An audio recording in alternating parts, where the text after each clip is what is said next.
bu fekkee ne yaa ngi doog a dugg ci chaîne bi ñoo ngi lay ñaan nga abonné te bës cloche de notification bi ngir mën di jot ci vidéo yi ci nu mu gën a gaawee tey bës j'aime bi ngir vidéo yi mën di yaatu bu baax a baax.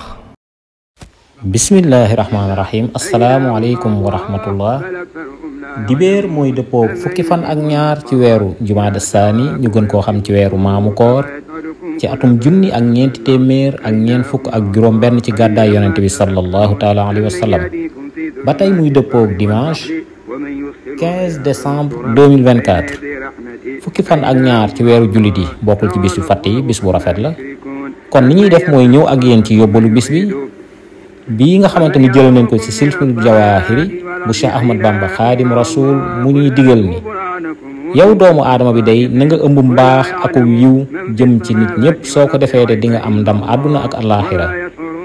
te moytu soo bañee nit ñi di bég wala di la ñaawal ci natt bu la yàlla teg yow tamit na ngay moytu bu baax di bég ak di ñaawal ñi nga xamante ne suñ boroom daf leen a teg natt